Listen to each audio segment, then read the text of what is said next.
Ermənistanda hakimiyyət seçki prosesini xarici təsirlərdən qorumaq üçün xarici oyunçulara müraciət edib. Bu barədə erməni politoloq Suren Surentans Avropa İttifaqının Ermənistana sürətli reaksiya qrupu göndərməsi haqda yayılan məlumatları şərh edərkən deyib.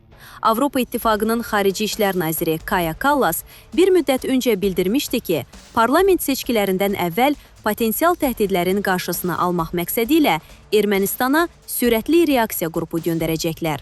O, Brüssel Ermənistanı tək qoymayacaq, təzyiq altında olan demokratiyalar Avropaya güvənə bilər deyə bildirmişdi. Suren Surentans hesab edir ki, Avropa İttifaqının Ermənistana qrup göndərməsi seçki prosesinə müdaxilə etməkdir. Hakimiyyət seçkilərin legitimliyini təmin etməyə çalışır. Əgər seçkinin nəticələri mübahisələndirilərsə, hakimiyyət beynəlxalq iştirakı, nəzarəti və kənar müdaxilədən qorunmanı əsas gətirəcək. Lakin bu, təhlükəli nəticələrə səbəb ola bilər. Seçkilərin legitimliyi xarici qüvvələrə bağlıdırsa, bu, Ermənistan daxilində qütbləşməni dərinləşdirə bilər. Seçkilər geosiyasi rəqabət sahəsinə çevriləcək, o bildirib. Ermənistanda Qondarma Erməni Soyqırımı Muzey İnstitutunun direktoru Edita Qzoyan işdən azad edildikdən sonra onun vəzifəsini keçmiş diplomat Hraçya Taştyan icra edir. Edita Qzoyan, Amerikanın vitse-prezidenti Vensin səfəri zamanı ona Qarabağ haqqında kitab təqdim etdiyi üçün işdən azad edilib.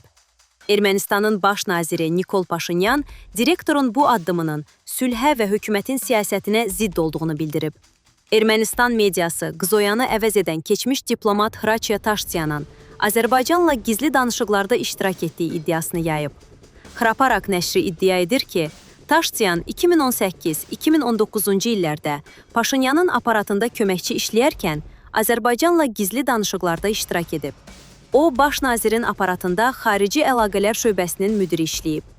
2021-ci ilin dekabrında Azərbaycanla bağlı gizli danışıqlar haqqında məlumat sızandan sonra vəzifəsindən azad edilib, nəşr iddia edir. Bu iddia qeyri-realdır. Çünki Azərbaycan və Ermənistan arasında münasibətlər 44 günlük müharibədən sonra, xüsusilə 2023-cü ildən etibarən qurulub. Buna qədər Bakı-İrəvan xəttində danışıqlar əsasən vasitəçilər tərəfindən aparılıb. 2020-ci il, 2-ci Qarabağ müharibəsindən əvvəl isə ümumiyyətlə belə bir əlaqədən söhbət gedə bilməz. Bu iddia Ermənistanda revanşist qüvvələrin Paşinyanı ittiham etmək məqsədi ilə ortaya atılıb.